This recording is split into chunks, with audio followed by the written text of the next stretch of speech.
রাজধানী সহ দেশের বিভিন্ন স্থানে ইতিহাসের সবচেয়ে বড় প্রাণঘাতী ভূমিকম্প আঘাত এনেছে গত ২১ নভেম্বর। এ ভূকম্পনের রেশ কাটতে না কাটতেই ২২ নভেম্বর ৮ ঘন্টার ব্যবধানে আরও ৩টি মৃদু ভূমিকম্প অনুভূত হয়েছে। ঘন ঘন ভূকম্পনের এ ঘটনাকে ভালো লক্ষণ নয় বলে সতর্ক বার্তা দিয়েছেন বিশেষজ্ঞরা। এমন পরিস্থিতিতে জানা গেল গত ২৪ ঘন্টায় ভূমিকম্প হয়েছে ৯৭টি। বিস্তারিত জানাচ্ছেন শেখ ফরিদ।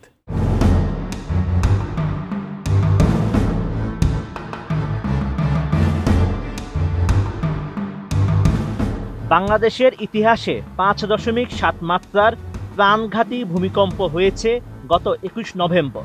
এর রেশ কাটতে না কাটতেই গত ২২ নভেম্বর রাজধানী ও আশপাশের এলাকায় মাত্র ৮ ঘন্টার ব্যবধানে আরও ৩টি মৃদু ভূমিকম্প অনুভূত হয়েছে। বিশেষজ্ঞরা বলছেন, ঘন ঘন কম্পনকে ভালো লক্ষণ হিসেবে দেখার সুযোগ নেই। ৩টি মৃদু ভূকম্পন নিয়ে আবহাওয়া অধিদপ্তর বলছে, প্রথম কম্পনটি সকাল ১০টা ৩৮ মিনিটে নরসিংদীর পলাশে আঘাত আনে, যার মাত্রা ছিল রিক্টার স্কেলে ৩.৩। সন্ধ্যায় ঢাকার বাড্ডা ও নরসিংদীতে পরপর ২টি ভূমিকম্প হয়। সন্ধ্যা ৬টা ৬ মিনিটে বাড্ডায় রিক্টার স্কেলে ৩.৭ এবং নরসিংদীতে ৪.৩ মাত্রার কম্পন রেকর্ড করা হয়। RICL TMX, যুগের পর যুগ স্থাপনা থাকে মজবুত। গত ২১ নভেম্বরের ভূমিকম্পে সারা দেশ কেঁপে ওঠে। এতে শিশুসহ ১০ জন নিহত এবং আহত হয়েছেন ৬ শতাধিক ব্যক্তি। সবচেয়ে বেশি প্রাণহানি ঘটে নরসিংদীতে। এদিকে গত ২৪ ঘন্টায় ৯৭টি ভূমিকম্প হয়েছে বলে জানিয়েছে জনপ্রিয় ওয়েবসাইট earthquaketracker.com। ২৩ নভেম্বর এমন তথ্য জানিয়েছে জনপ্রিয় এই ওয়েবসাইটটি। এতে বলা হয়েছে, গত ২৪ ঘন্টায় বিশ্বের বিভিন্ন স্থানে ৯৭টি ভূমিকম্প হয়েছে। আর গত ৭ দিনে বিশ্বের বিভিন্ন স্থানে ভূকম্পন হয়েছে অন্তত ৮৬০টি। গত ৩০ দিনে ভূমিকম্প হয়েছে ৩,৫২৭টি।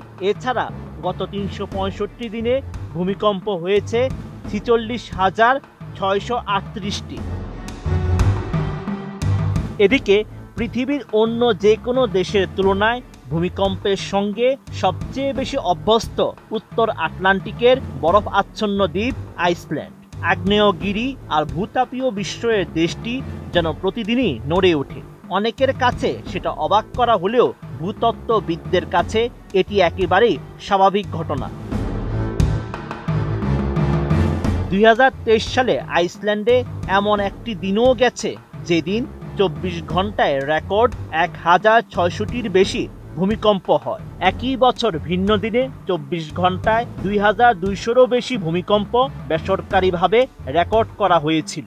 এমনকি কোনো কোনো বছর দেশটিতে ১০,০০০-এর বেশি ভূমিকম্পের তথ্যও মিলে। এর অর্থ হচ্ছে আইসল্যান্ড যেন সারাক্ষণই কাঁপতে থাকে।